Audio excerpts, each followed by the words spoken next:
Hello বন্ধুরা, সবাই কেমন আছো? আজকে কি নিয়ে গল্প করি বলো তো? রোজই কিছু না কিছু নিয়ে একটা গল্প করি তোমাদের সাথে। আসলে কি বলো তো, গল্প করতে আমার খুব ভাল লাগে। আমার সব সময় মনে হয় আমি কিছু না কিছু একটা কথা বলি আর কারোর কোনো কথা শুনি। তো শোনার তো আমার উপায় নেই, তো আমি কথা বলি। তোমরা যদি আমার সাথে কথা বলতে চাও তো কমেন্টসের মধ্যে লিখতে পারো।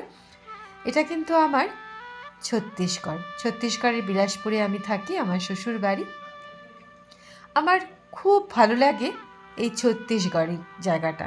কারণ কি বলো তো, এখানে না খুব মারামারি, কাটাকাটি, অনেক চাহিদা, এগুলো কিন্তু এখানে নেই। এখনও কিন্তু কিছুটা হলেও শান্তিপ্রিয়। ভারতবর্ষের অন্যান্য শহরগুলি যতটা ব্যস্ত শহরে পরিণত হয়েছে, আমাদের ছত্তিশগড়ের বিলাসপুর কিন্তু এখনও ততটা ব্যস্ততার মধ্যে এরা পৌঁছে যায়নি। এখনও কিন্তু এখানে হৃদ্যতা আছে, ঘরে ঘরে যাতায়াত আছে, ঘরে ঘরে কিন্তু খাবারের বাটির প্রচলনও আছে। আমি কিছু ভালো রান্না করলাম তো আমার পাড়ায় কিছু দিলাম, তারা কিছু ভালো কিছু রান্না করলো তো আমার ঘরে পাঠিয়ে দিল। এই জিনিসটা আছে বলেই কিন্তু এখনও আমার ছত্তিশগড়ে থাকতে খুব ভালো লাগে। আমি তো ভাবতেই পারি না যে আমি আমার বিলাসপুর ছেড়ে অন্য কোথাও চলে যাব। চারিদিকে সবুজ গাছপালা, চারিদিকে ফুল, এত ভালো লাগে দেখতে। এখনও কিন্তু এখানে ভেজাল জিনিসটা খুব একটা আসেনি।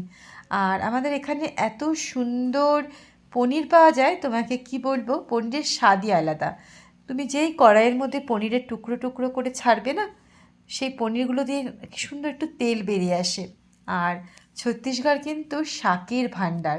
তুমি কোন শাক এখানে পাবে না? খেসারি শাক পাবে, পালং শাক, লাল শাক, নালতে শাক, পাট শাক, কী না পাওয়া যায়। আর সেটা কিন্তু খুব সুন্দর, খুব একটা যে সার দিয়ে এখানে তৈরি হয় তা না কিন্তু।